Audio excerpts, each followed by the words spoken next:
आज 1 डिसेंबर जागतिक एड्स दिनानिमित्त ART+ सेंटरच्या वतीने शहरात सायकल रॅली काढून जनजागृती करण्यात आली। वार्ड क्रमांक 136 येथे आर्ट सेंटरच्या वतीने रुग्णांना माहिती देण्यात आली। या आर्ट सेंटरच्या वतीने UCN TV न्यूजच्या माध्यमातून HIV एड्स संदर्भात नागरिकांकरिता माहिती देण्यात। म्हणजे आज आपण बघू शकता की आपल्या घरामध्ये आपण काम करायला एखादा माणूस ठेवतो, तो माणूस आपल्याकडे दोन वर्ष टिकेल, 3 वर्ष टिकेल, काही वर्षानंतर आपल्याला बदलवावे लागतात। पण कितीतरी वर्षानुवर्ष हे सर्वजण त्यांचं योगदान देत आहेत आणि तुमच्या सगळ्या लोकांबरोबर संवाद साधून तुम्हाला सगळ्यांना एक सपोर्ट देतात। म्हणजे की काहीही झालं तरी आम्ही तुमच्यासाठी आहोत, हे नेहमी आपले ARTचे जे टीम आहे हे सगळेजण तुम्हाला मदत करत असतात। तर या आजच्या या दिवसाच्या निमित्ताने मी पुन्हा एकदा आठवण करून देते की आज आपण ऋणी राहू या समाजाचे, ज्यांनी आपल्याला मदत केली, आपल्या घरातल्या फॅमिली मेंबर्सचे ज्यांनी आपल्याला सपोर्ट केला, जे म्हणजे बऱ्याच काही लोकांना त्यांच्या घरामध्ये आजाराबद्दल सुद्धा माहिती असते, पण तरी सुद्धा ते लोक सपोर्ट करतात, मदत करतात। त्यांचे आपण ऋण आजच्या निमित्ताने पुन्हा आठवण करू।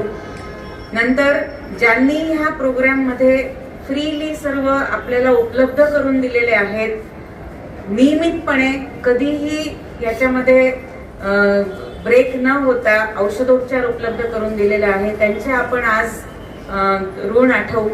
आणि शेवटी आमची ART टीम, तर या टीमचे सुद्धा आपण नेहमी ऋणी आहोत।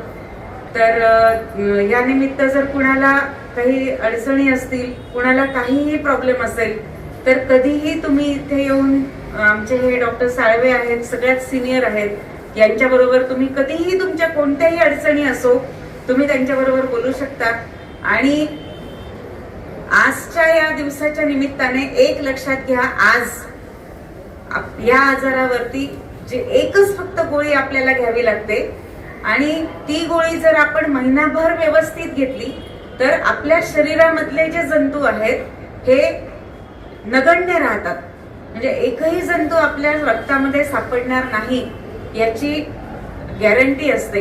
फक्त औषधोपचार आपल्याला नियमित घ्यावा लागतो। तर कधीही एकाही गोळीचा खाडा करू नये। जर तुम्ही गावी जाणार असाल तर सगळ्यात आधी औषधं भरायचे, पैशांच्या पाकिटामध्ये आधी औषधी गोळी टाकायची आणि मग बाहेर पडायचं। दुसरी गोष्ट आहे की जे काही औषधोपचार आपल्याला घ्यायचे आहेत त्याच्यासाठी ज्या रक्ताच्या तपासण्या आपल्याला लागतात, त्या रक्ताच्या तपासण्या नेहमी करण्यासाठी जेव्हा पण तुम्हाला सांगण्यात येईल त्यावेळेला रक्ताच्या तपासण्या करून घ्यायच्या आणि स्वतःला नेहमी तंदुरुस्त ठेवायचं। मनामध्ये कधीही कुठल्याही प्रकारचा दोष आहे किंवा काही आहे असं ठेवू नका, कारण जेव्हा आपण समाजामध्ये असतो तेव्हा समाजाला माहिती नसतं की आपल्याला कळतं का की समोरच्या माणसाला डायबिटीस आहे, कुणाला BP आहे, कुणाला पूर्वी पॅरालिसिस होऊन गेलेला आहे, आपल्याला समजतं का?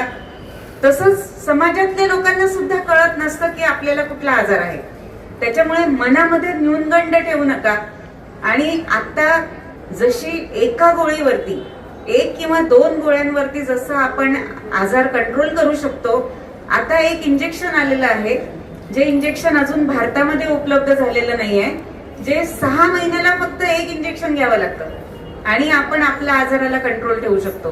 तर अजून पुष्कळ उपचार पद्धती नव्याने येणार आहेत, त्याच्यामुळे नाराज होऊ नका। बऱ्याचशा गोष्टी आपण करू शकतो। आपलं नेहमीचं जे आयुष्य आहे, तुम्ही अभ्यास करा, जे मुलं आहेत जे काम करतात त्यांनी अजून मोठे व्हा। तर या निमित्त मी तुम्हाला सगळ्यांना म्हणजे हे सांगू इच्छिते की स्वतःची काळजी घ्या आणि आपल्या फॅमिलीची सुद्धा काळजी घ्या।